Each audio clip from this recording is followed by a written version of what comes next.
pas une immigration, c'est un trafic d'êtres humains organisé par les Nord-Africains qui se font de l'argent sur les subsahariens en disant on va vous envoyer à travers la Méditerranée crever en mer, quoi. L'Afrique n'a jamais été aussi riche, n'a jamais été aussi en paix. Alors attention, ça ne veut pas dire que c'est riche et en paix, mais ça n'a jamais été aussi riche et aussi en paix. Il n'y a jamais eu autant d'immigration en provenance de l'Afrique. On pourrait dire mais c'est contre-intuitif. Si ça va mieux, normalement les gens n'ont pas de raison de venir. En fait, il y a un lobbying auquel j'ai assisté personnellement et d'ailleurs j'ai perdu un ami à cause de ce lobbying. C'est des passeurs, des circuits de passeurs qui vont jusque dans les villages, dans les campagnes et qui disent écoute, en France, la vie, elle est comme ça. Ils leur expliquent le RSA en disant tu vas pas travailler, tu vas avoir de l'argent, mais sans leur expliquer le coût de la vie.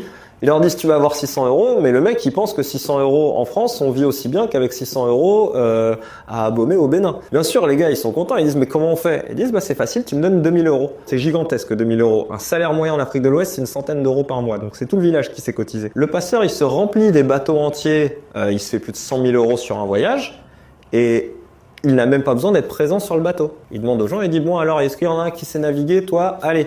Ils leur mettent un petit moteur sur le Zodiac, va tout droit.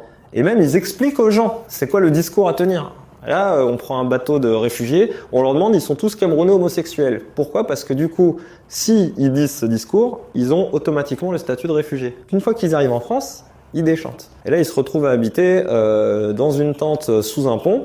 Sauf que là, il y a toute la famille qui a envoyé de l'argent. Le mec, il peut pas dire ah en fait, on a fait tout ça pour rien. Donc soit il se fait têche de France, mais il rentre pas dans son village. Très souvent, ils vont au Sénégal en se disant c'est moins loin et je retenterai la traversée. Soit tout simplement, ils mentent. Alors ils font des petits boulots à droite à gauche, ils gagnent rien et puis ils envoient de temps en temps 5 €, 6 €, 10 € au pays. Mais du coup, au pays, ils disent ah ça va, c'est beaucoup d'argent. Donc ça continue d'alimenter ce fantasme que la vie sera meilleure.